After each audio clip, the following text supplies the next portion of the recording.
A lovely lady called Vivian sent me these moulds amongst loads of other stuff. Thank you very much, Vivian. She's also one of my members. I really appreciate it. But I've had a lot of people ask me in the comments what to do with these types of moulds or how to use them. Now, they are quite different moulds because this one is glossy throughout, where this one has got a dull raised area, which will be an indented area once you've cast it. So I'm going to show you two different methods of using them. For these moulds, I'm going to be using a combination of two different resins. I'm going to be using the 4-Hour Demould by J Diction and also the 8-coloured UV resin by J Diction to show you how to get some different effects. I'm also going to be using the translucent colours by Let's Resin because they are a brilliant translucent colour and it will allow the light to come through these when I've finished. So the first thing I'm going to do is on this one add my UV resin. Now I want to get my lamp ready to cure this up because I'm going to fill these lips in with red. Now this is a nice thick consistency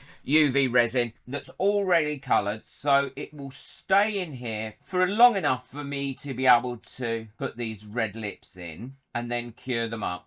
And if I've put a little bit too much in, all I've got to do is take a brush like this and tidy that up, and then the surface tension should hold that in place while I'm curing that up. There we go, so I'm happy with that now. I'm just going to run a quick lighter over it, get rid of any bubbles that have come up to the top, and now I'm going to cure that up using my J Diction lamp for 3 minutes. Now for the earrings, what I'm going to do is add some rose gold and green chameleon powders in here. And these are the resinous chameleon powders that I've used for this. And I'm using a little sponge brush because I find that they put the chameleon powders on much better than paintbrushes and makeup brushes. And then I'm going over and just giving that a light polish as well to give that really great sheen that you can get with chameleon powders. And then all I'm going to do is take a baby wipe and clean up where I've gone over or where I've let some of that chameleon powder get into areas that I don't want it to be. And the next thing I'm going to do is the hair. Now, the hair doesn't kind of finish off anywhere on here, so I'm going to finish that off myself. And for the hair, I'm going to be using a yellow UV resin. And again, the surface tension will keep this where you want it. And this will change colour slightly once I put the background colour on from the main resin. Unless I use a clear resin. I'll just use a little stick here to make sure I've got that in all these corners. And then again,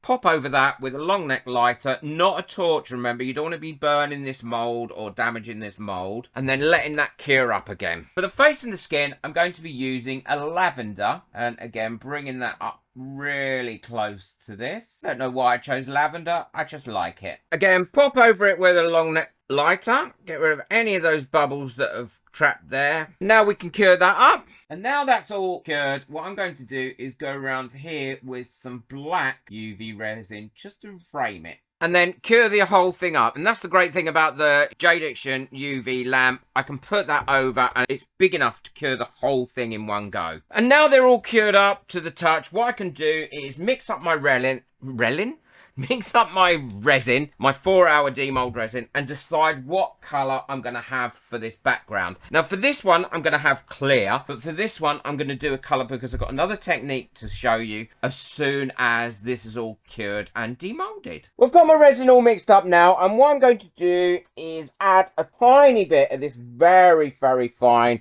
white glitter into this one and give that a bit of a mix round. I'm not adding any colour into this one, and I've only added the smallest bit of glitter. Very unlike me, I know. And now I can pour this in. Now I'm going to pour a little bit into there first and then a little bit into there, because that's where you're likely to get some trapped air. And now the rest I'm just going to pour over. And this is the 4-Hour Demould I'm using as well. So we'll be able to demould this today and I'll be able to show you what it looks like all finished. So there we go, that's that one. Let's move that to one side. We'll leave that a few minutes and then we'll burst any bubbles that come up. Now in this one, I'm using a mixture of fine gold glitter, but not a great deal, just a little bit. That'll be enough. And then I'm using the translucent yellow pigment by Let's Resin. Okay, we can give that a mix in. And then we'll pour this slowly over this mould because we want to do it slowly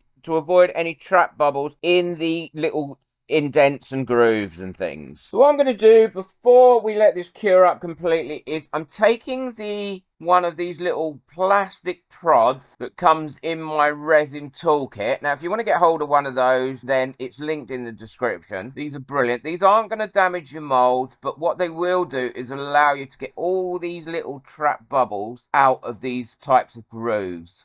They're brilliant for this. And this has got like a little ball stylus on the end, and that really helps to lift those bubbles up that you've trapped in there. I will no doubt have left some in because I don't always see them all.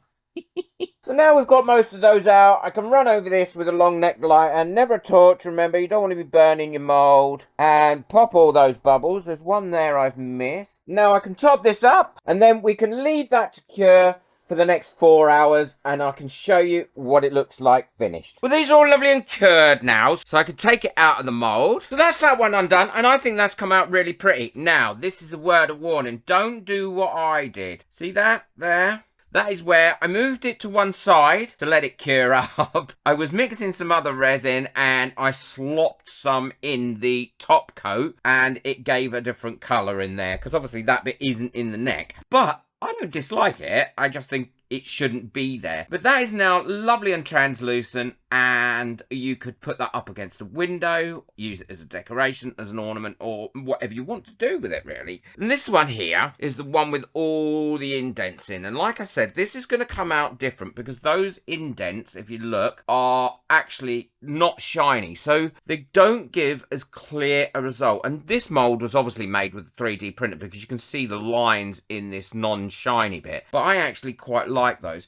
And there's lots that you can do with this. And it's much easier to do it now because those pieces are indented than it would have been when you were using it on these moulds. So I'm going to be using enamel paint because you know I'm in love with this stuff at the moment. And I'm using a black, and I'm going to go in and paint into this. But I'm only going to give it one fine coat of it all the way over. And it paints on moulds really, really well. And it also paints on resin really, really well. If you get any on the erased bits, all you got to do is wipe it off.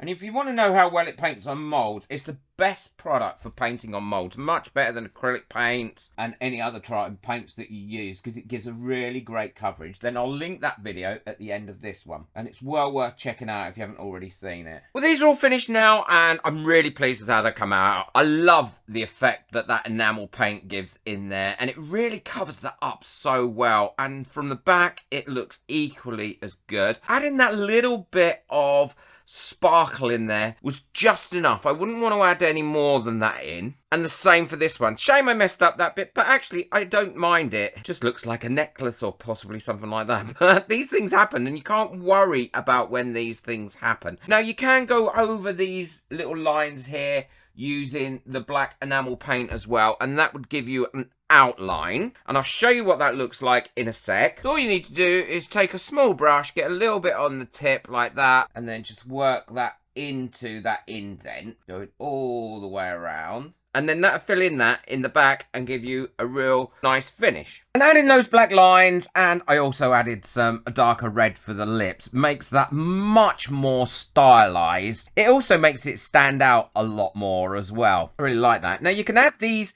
into something else that you're making, and they could become the center point, or you can just have them upright like that on a wall or in a frame, and they look really, really good. And I hope you've enjoyed me showing you how I use these molds. Boot that like button, hit that subscribe button, and check out the video that I've got coming up next as well. I think you'll love that one. It's on a technique I used by upcycling a lamp and I love the way it come out. But most of all, take care and enjoy your resin. Bye.